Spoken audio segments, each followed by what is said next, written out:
Do you remember The Office? Not any of the international versions, but the original British series. It was written and directed by Ricky Gervais and Stephen Merchant, and it's a mockumentary based around the mundane lives of people working in a boring paper merchant's office in Slough, a rather bleak part of the UK and a rather bleak job. The earliest form of its existence can be traced back to a student film created by Stephen Merchant and centred around the seedy boss character, which eventually came to become David Brent, who is the main character in The Office. It had a rocky start, but eventually became to be seen as one of the true classics of British comedy, and its influence is apparent in many other great comedies that have aired since. Studio! It's down here, yeah. Studio! What do you reckon Carrie will say? Well, I'm sure she'll be over the moon for you. One of the reasons it is so revered is that the show is perfectly paced and every episode is executed so well that the story finishes on a truly brilliant ending. So, no dog with you today, David?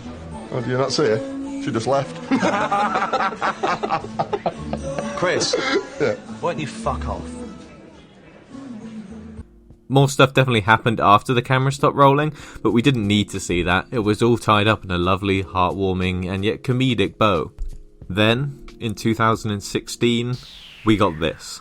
I like making people feel. I get inside your head, maybe get inside your heart. Guilty.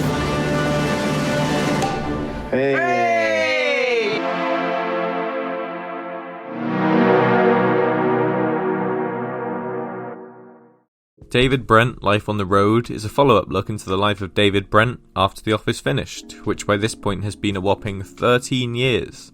However, there is a but here. This film was written and directed with absolutely no input from Stephen Merchant whatsoever.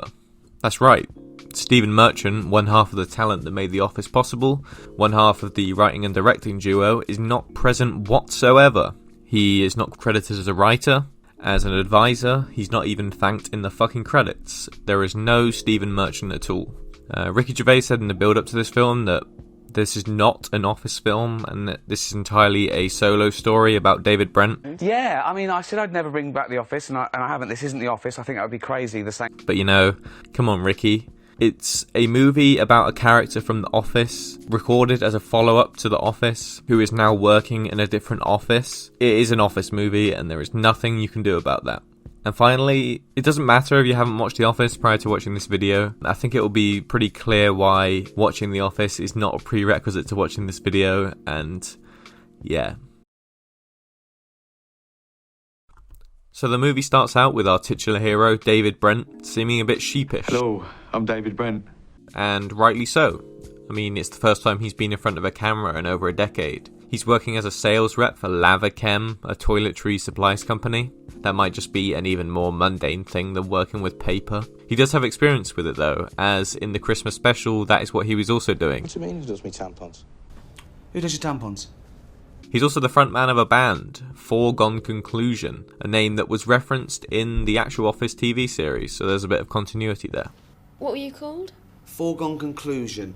And he still wants to be a rock star despite his current situation. We're then introduced to the people who work in David's office, all of whom seem to hate him apart from Nigel, who is a practical joker kind of character, and Pauline, a shy, sympathetic co-worker, whose interaction with David, by the way, is completely fucking bizarre. Do you drive? You know I do. I've given you a lift home several times. What car you got? Red Honda? Lady across the road from me's got a red Honda. That's me. I live across the road from you. Oh. I mean, what the hell was that? David supposedly forgot that someone he works with literally lives opposite him, someone who has given him lifts home from work, someone who he's clearly interacted with multiple times. I mean, he's been shown to be naive before and lacking in social skills, but he's never been shown to be a fucking idiot for no reason. I don't even really know what Ricky was trying to even go for here, because it's not even really that funny, it's just confusing. Ricky then wheels out some references to his old XFM radio shows, which were done with Stephen Merchant in the early 2000s, and Carl Pilkington. Oh, look! It's... Holy fuck, the little funny Chinese fella. Oh, hang hello, my name's Holy Fuck. Which is a nice nod to people who actually know about these things, because there is a big community of people that listen to these XFM shows regularly. But I can just imagine how fucking weird it must be to people who don't get these references, but who have seen The Office before, because throughout the entirety of The Office, David was shown as this kind of person who has tried so hard to be inclusive and tolerant and to make people think that he was a really good person, yet here we're just getting him mocking Chinese people for no real reason. After getting reprimanded for this by the woman from Extras, who is awkwardly close with her dad, You gotta play around. David begs his friend and our lead supporting actor to show up. And hey, it's Doc Brown. It's my black friend. Playing a character named Dom Johnson. Doc Brown's actually been in things before, including a 2013 comic relief thing with Ricky Gervais as David Brent, although it isn't really that important. And oh yeah, if you haven't noticed, Doc Brown is black, and his character Dom Johnson is also black, funnily enough. And that is one of the main reasons why David Brent likes him. David's strange relationship with anyone that isn't white is a common occurrence with his character. He acted the same way with Oliver in Series 2 of The Office, and he does the same with Dom here. And by the way, I think this is actually one of the parts of David Brent's character that actually carries over well from the TV show to the movie here. Homeless. Well done. David tries really, really hard to appear tolerant and accepting of people from other races, and yet he does this by considering all people that aren't white to be stereotypes of their own race. For example, throughout his entire character, we see him think that all black people love Bob Marley, weed, rap music, Nelson Mandela. No, Dr. Dre, yeah? Ice-T. They're the equivalent of Wordsworth. But the thing about David is that he is trying so hard to not be offensive that it comes across as offensive, which is kind of endearing in a way, but also understandably annoying for the characters actually in this situation. Oh dear. How's it going? I think he knows full well how well it's going. So now David is finally going to go on tour and live his next few weeks on the road. And for that, he needs band members. We meet Dan, the sound engineer, who seems to hate David for no apparent reason, and these 4 other guys. Now, these other band members do have names, but I'm not even going to bother telling them to you because they don't really matter. All of these guys are essentially indistinguishable from one another. They all act the same, appear in scenes with only all of them present, and never really say or do anything interesting at all. Okay, I'm going to cut the bullshit. That'd be great, yeah. Look, I get that there needs to be bandmates as characters, seeing it's literally a movie about a band going on tour, but these are just the least interesting and least charismatic guys possible. And also, again, they fucking despise David, like the sound engineer, for no apparent reason at all. More on this later. David goes back to Lavachem for a final goodbye before the tour. His friend and fellow rep Nigel is not there to say goodbye. I actually really like this bit, as we see David show some emotion for the first time as he's so disappointed, but he tries to hide it. We also get a mellow Handbags and Glad Rags playing in the background here, which was the intro to The Office, which is a nice little throwback.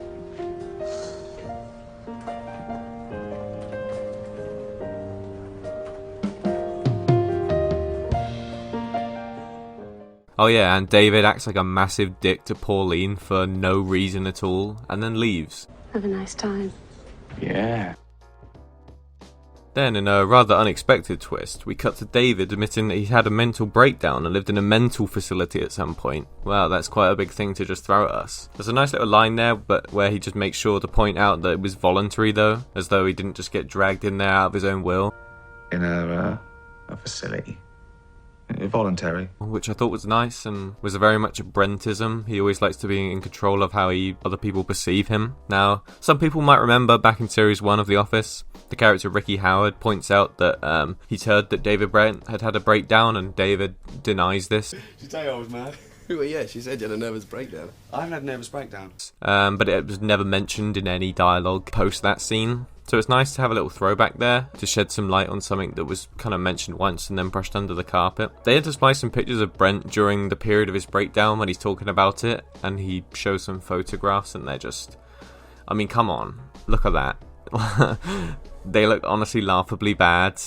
this isn't an actual big budget movie as well, and those are the best that they could do with editing Ricky Gervais in the pictures. I kind of the joke here is that he posts pictures like this of him making stupid faces on Twitter, but I mean, come on, Ricky, you can do better than that. David then talks to his therapist about stuff, and I don't know about this, to be honest, because one of the things that The Office is really adhered to strictly is sticking to the documentary format and the restrictions that places upon the cameras. And I don't really know of a private meeting about the mental stability of someone who has had multiple breakdowns and been ridiculed by the public is really the kind of place that you should be recording. I don't know about that, maybe that's just me. But there's no time for thinking because the tour is about to begin. And you know how earlier I said that the band were complete dicks to David Brent for seemingly no reason? Well, this is our first taste of that shown majorly. He's booked a tour bus out of his own money. Seems like a pretty big thing. I don't know much about the prices of tour buses, but I imagine that wasn't cheap. And yet they kick him out of his own tour bus and make them drive behind him. There's not a lot of room on there, so we think it's better I follow behind. So, good idea in a way. What's up? Like, what the fuck was that? I get that David Brent can possibly be annoying, and he can possibly go a bit overboard and try too hard to fit in with the guys, but I mean, come on. He's paid for this. This is not even funny. It's just sad. It reminds me of episodes of Peep Show where Mark is just being sort of pathetic and knowingly being pathetic but not doing anything about it. Like when he gets married out of fear and shame. This is kind of like that, but David Brent deludes himself into thinking that this is the right thing to do. It's just not even funny. I don't know why Ricky is playing this for laughs because it's just awkward. They do a similar kind of thing when they get to their first venue and they make David have his own dressing room. The band have insisted I have my own dressing room, which is, yeah. And then when he walks into their one to try and hang out, they all go deathly silent and make him leave and then immediately start hanging out again. Do you want to close it? Huh? Just close the door. Yeah. That needs oiling.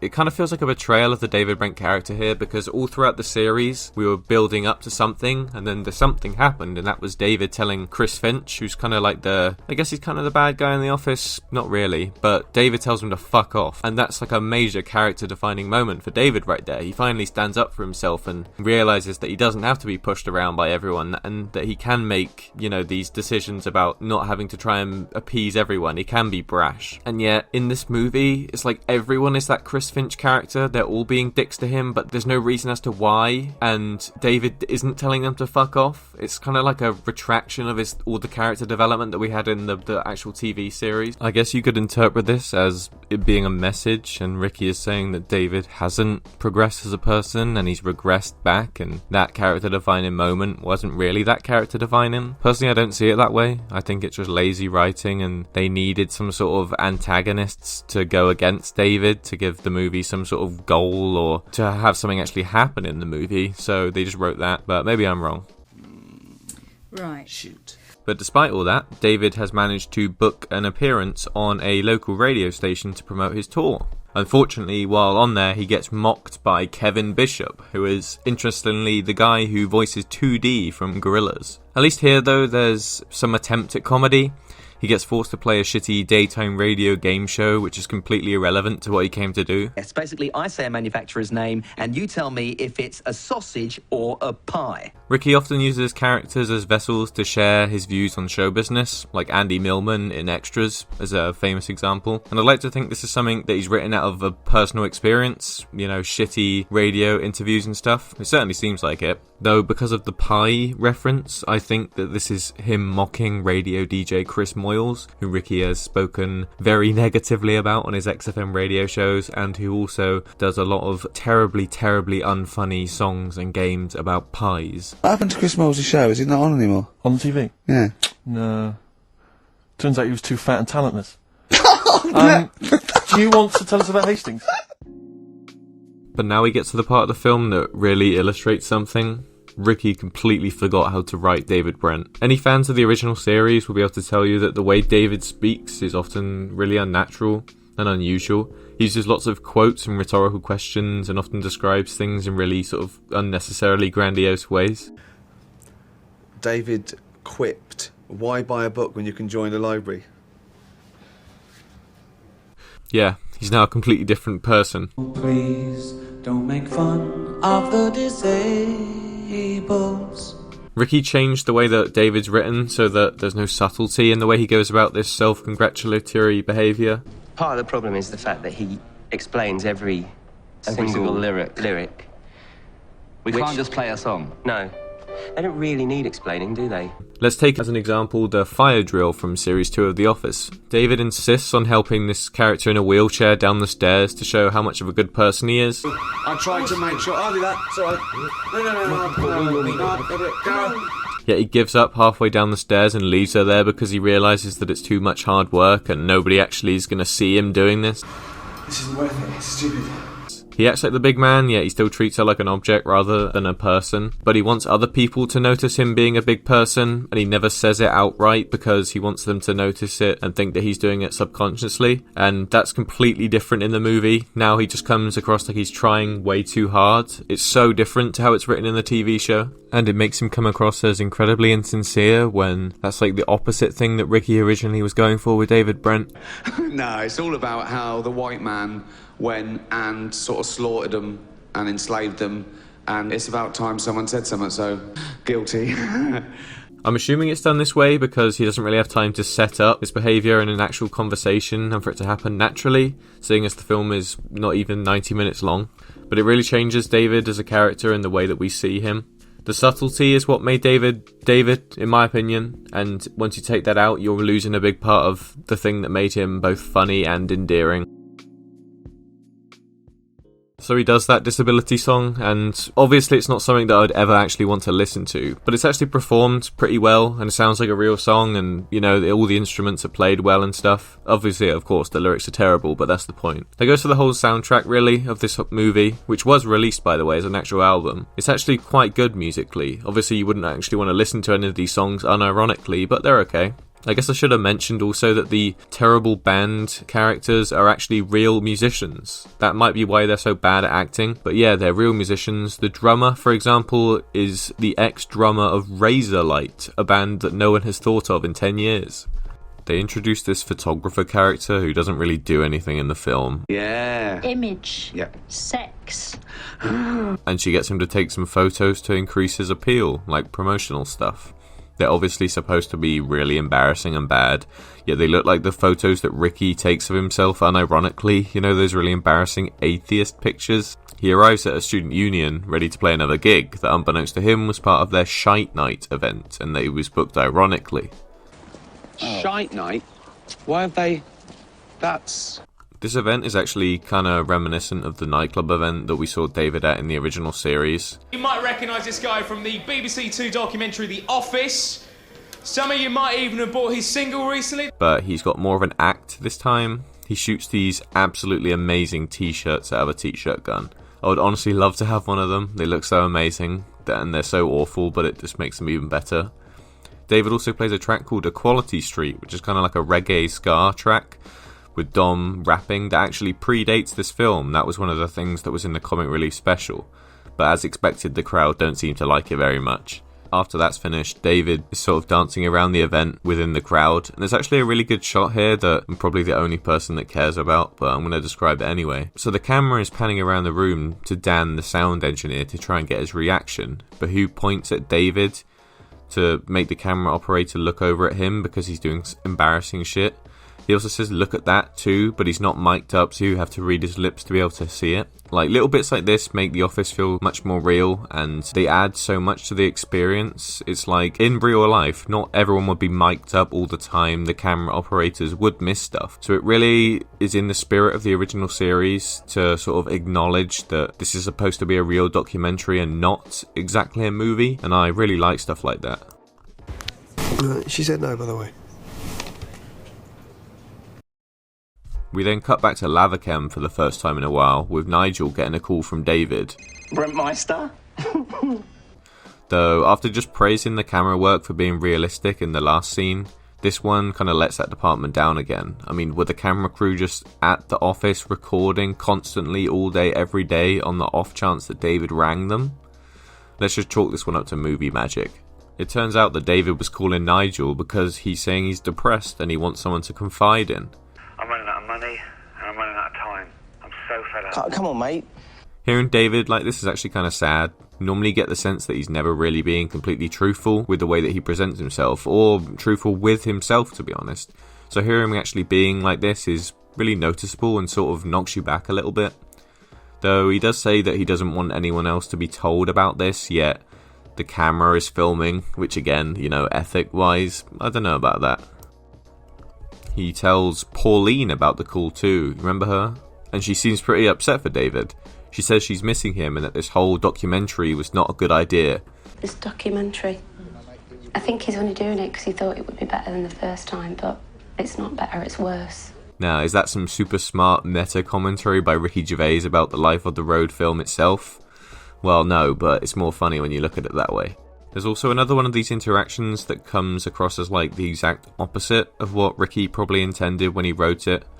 You're supposed to really dislike Jezza, this like brash, tough, no-nonsense dickhead character who works in the office because he's supposedly been a dick to Nigel, David's friend. But let's step back a minute. I am a bit. No, Nigel! Dog eat dog. You fucking noise down. Keep your fucking noise down, you silly cunt. Nigel is literally using a fucking air horn in an office in which everyone around him is on the phone and trying to work. The guy is being fucking annoying and is loud and would piss you off. Yet in the film, it's like we should feel bad for him that people are annoyed that he's being a dickhead to people. Like, that would be annoying. And yet, all these efforts of trying to get sympathy for this character just fall flat because if you step back, he really is just being fucking annoying all the time and really childish. And you know what? Jezza is right here. He is being annoying, and I would say something. But now we're going back with David and the band, and now they're playing a song about Slough. Which is kind of funny because Slough is like the most dull and disinteresting place in the world, or at least that's how it's presented in the show. But they're making a song about it, and the song actually comes across as quite interesting, and, you know, it's a pretty good joke song. He then knocks out a fat woman by shooting her in the face with a t-shirt gun.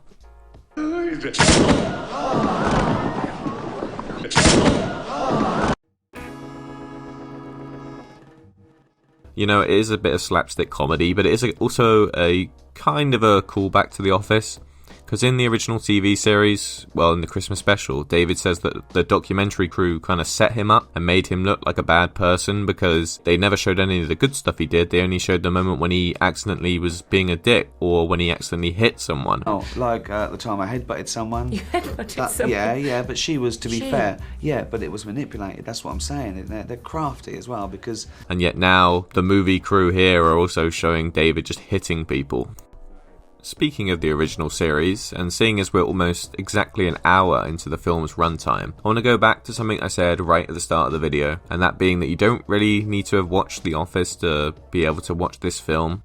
We're almost an hour in and there has been not a single appearance by anyone from the original series at all. Not just one scene cameo, a phone call, nothing. Literally nothing from the original characters in The Office. And, you know, spoilers, there isn't going to be for the rest of the film either. I know Ricky said this was a film solely about David Brent, and I get that, but, you know, hypothetically, within the situation of the documentary that is being recorded, would the crew not want to talk to any of the people that were involved with David in the original Office documentary? You know, the people from Wernham Hogg that would have worked with him? I guess this is me kind of just wanting to see Gareth, Tim, Dawn, Chris Finch, all these characters again, and I don't really know exactly how they would be worked into the plot of this film, but it's kind of just annoying as a fan of The Office that we get David, but we don't get any of the amazing characters that really made David what he is and brought out the best of his personality. It's really disappointing that they're not even mentioned at all, but if I had to guess, I'd say there's probably some sort of contractual issue regarding the rights to these characters, and that seeing as Ricky kind of went off and made this film on his own with no input from Stephen Merchant at all. I am aware of your personal problem, and... He couldn't really, or maybe didn't even want to, get permission from Steve to include the characters from the original series. Maybe he just owns the David Brent character and not any of the general Office stuff. But who knows, really? At the end of the day, that's all speculation. But this is one of my big disappointments in this film. Right. Oh yeah, where were we? We were talking about hitting people in the face with a t-shirt gun. After that disaster of a show, David meets with 2 random women in the street who I assume were not at the show. It's not really shown if they were or not, but I guess not. And he clumsily invites them back to his hotel room. Ooh, things could be about to heat up here. Or maybe not. It is David Brent. One of them is this woman that I quite often see in comedy panel shows that I've never found funny. And the other is this woman that actually plays a good character in a show called This Country. The 2 of them eat and drink their way through the minibar, and David adamantly states in the morning that nothing happened between them, which I, for one, believe him. Nothing happened, okay? Of course it's a woman. So of course, a new day and a new gig. David even managed to get someone from a record label to come along, so there's some stakes here.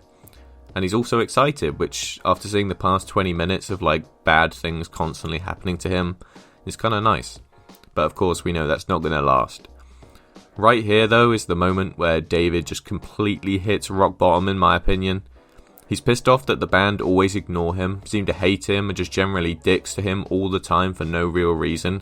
And yeah, I completely agree with him there. They don't talk to me. They don't even have a drink with me, do they? Why don't they have a drink with me after the gig? But instead of just accepting this, we get the classic David Brent personality trait of him trying to get everyone to like him. So, of course, David gets Dom to be his middleman and practically begs the band to hang out with him. But they say no, because... They said that you pay for their stage time and rehearsal time, but their time is their own. Would they have a drink with me if I paid them for their time? They said they'll drink with you for 25 quid an hour each, but you buy the drinks. Okay. How fucking awful is that? They want to be paid £25 an hour each and have the drinks bought for them to sit with the man who they're on fucking tour with. This is where my view of the band characters goes from them just being stuck up hipster twats to them being intentionally mean and malicious and being fucking spiteful. They know he's struggling with money and that he's financed this tour all by himself and he's not going to be making anything from it and that he'll do anything to win their affection, so they take advantage of this for their own gain.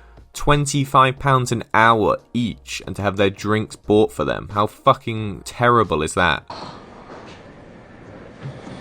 Oh. You can tell that even David realises this is so pathetic, but he goes along with it anyway because at least he can pretend that they like him. It's not a good look for anyone involved and makes the band just come across as literally the worst people in the fucking world. It is so horrible. But that'll happen after the gig, so let's wait till the gig's over first. The record label guy's here, there's a crowd in the house, and David's going to play a reggae-inspired song, which he puts on a fake Caribbean accent in. Don't do the voice. You gotta do the voice. No, you don't. You do.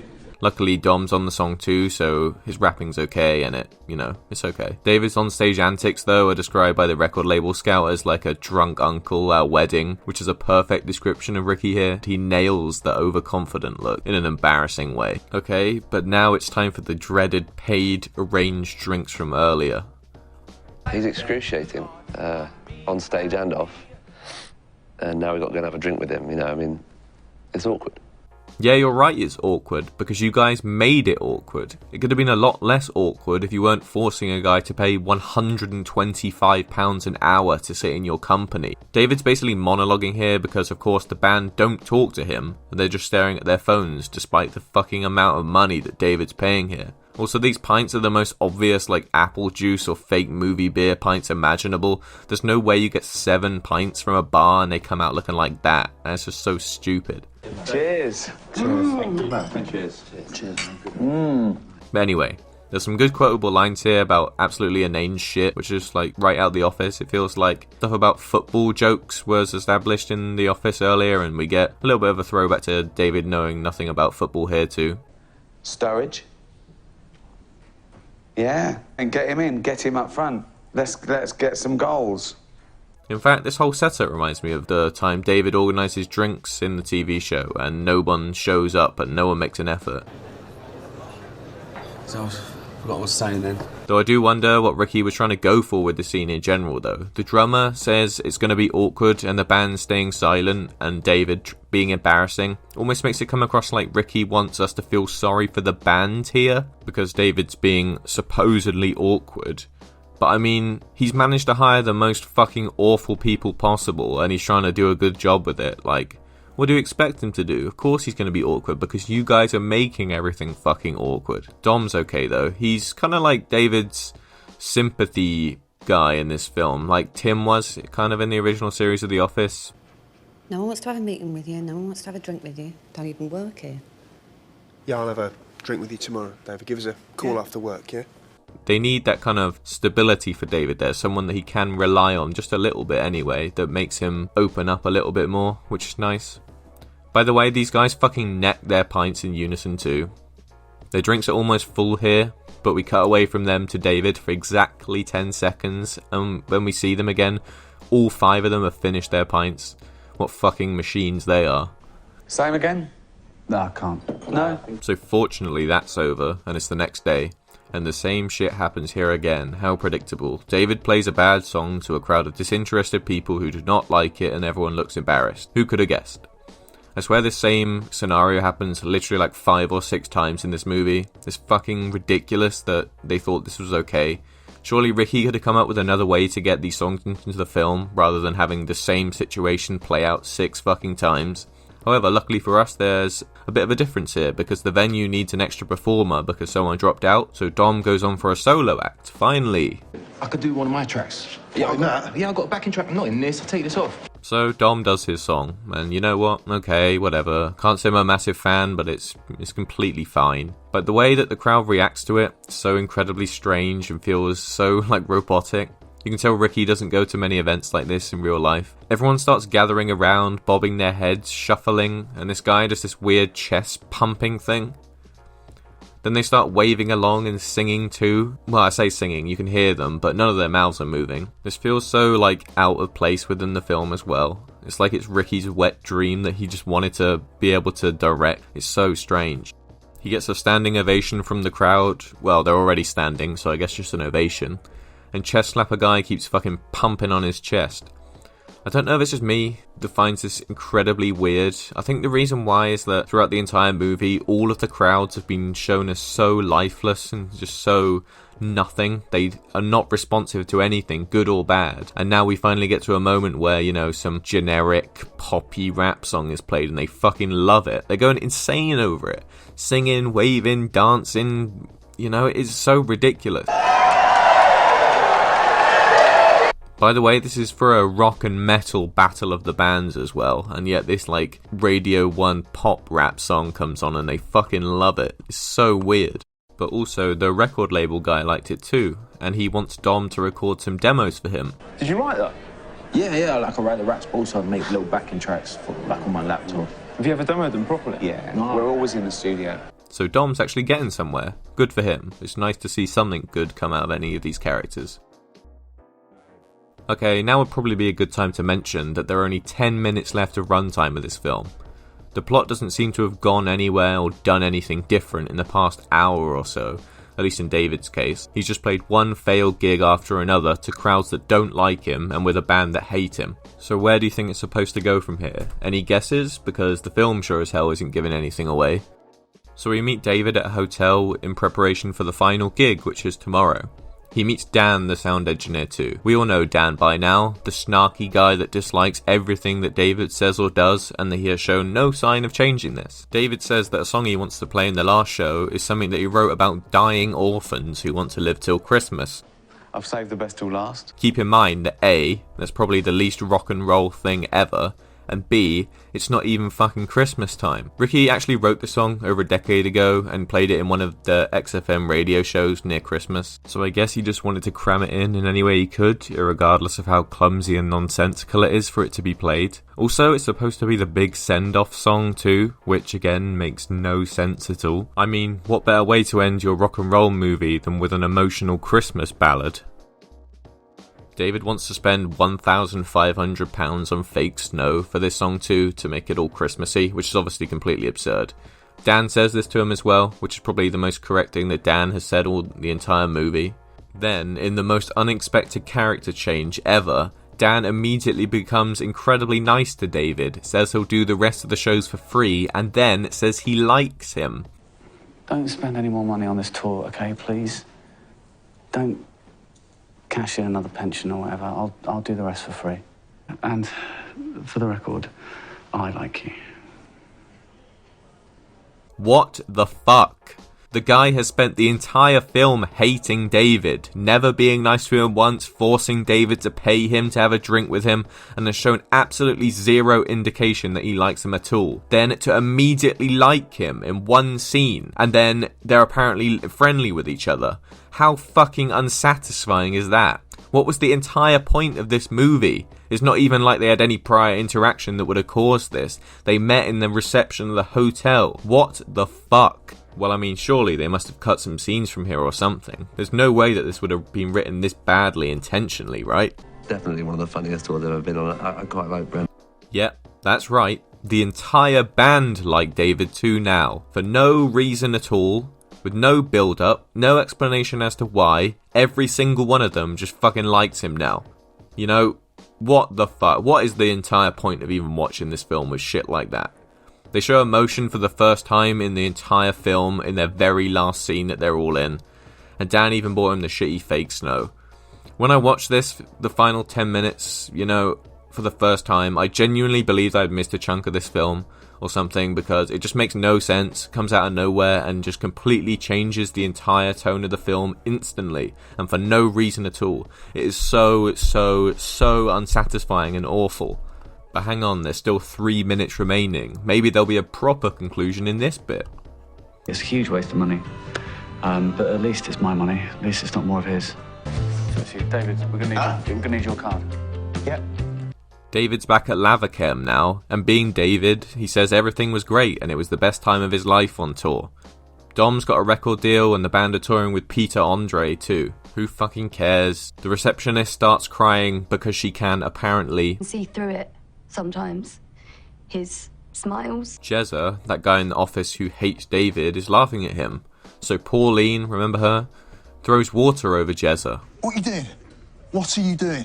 She then invites David out for a coffee, and it's implied that she is romantically interested in him. Oh, but wait, that's not a normal coffee, it's a Costa Coffee. Costa. I haven't mentioned it up until now, but this film has obvious product placement with Costa Coffee, which is a coffee chain in the UK. Then they walk to the door and the film ends. Ugh.